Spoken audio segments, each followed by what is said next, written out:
Hello, জিপে customer care থেকে বলছেন? হ্যাঁ স্যার বলছি। বলুন কিভাবে আমরা আপনাকে সাহায্য করতে পারি। হ্যাঁ, ওই সাহায্যেরই বড় দরকার এখন আমার। শুরুতে তো আপনাদের অ্যাপটা খুব ভালোই ছিল, কত রকমের ক্যাশব্যাক দিত, কত উপকার হতো আমাদের।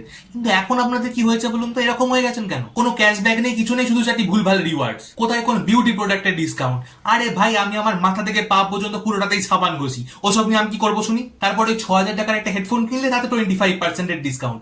আরে মশাই, আমি 300 টাকার হেডফোন ইউজ করি, এরকম 200 300, আচ্ছা ঠিক আছে, ম্যাক্সিমাম 500 টাকা পর্যন্ত কিনলে তাতে তো একটা ডিসকাউন্ট দিন। তারপর আরে স্যার আমার কথাটা প্লিজ একটু শুনুন, এতটা রেগে যাবেন না প্লিজ।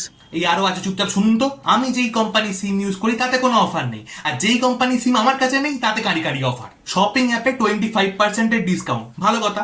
কিন্তু মিনিমাম শপিং প্রাইস 5,000 টাকা কেন? ওই 5,000 টাকার চক্করে তো আমার শপিংই হচ্ছে না। যদিও বা কপালে মাঝে সাঝে একটু ক্যাশব্যাক জোটে, তাতে লেখা থাকে ওই 3 থেকে 30 টাকার মধ্যে পাবেন নেক্সট রিচার্জ করলে। ঠিক আছে, রিচার্জ করলাম, তো প্রত্যেকবারে 3 টাকাই কেন দেন? মাঝের মধ্যে তো 30 টাকাও দিতে পারেন নাকি? স্যার রেফার করলে ভালো অ্যামাউন্ট পেতে পারেন। হ্যাঁ, এই এক হয়েছে আপনাদের রেফার। বলছি, এই যুগে এমন কোন পাবলিক আমি পাবো বলুন তো যার কাছে জিপে নেই? সেদিন দেখি পটলার মাও জিপে ইউজ করছে। তারপর এই যে দুর্গাপুজো গেল, এই টাইমে তো অ্যাটলিস্ট বাঙালিদের জন্য একটা ভালো ক্যাশব্যাক দেওয়া উচিত ছিল আপনাদের। জানেন এই পুজোর সময় পকেটের কি অবস্থা আমাদের? ক্যাশব্যাক তো দিচ্ছেনই না, উল্টা এখন নতুন ঢং হয়েছে, রিচার্জ করলে 1 টাকা 90 পয়সা করে কেটে নিচ্ছেন। এটা কোনো কথা? ওটা স্যার সার্ভিস চার্জ।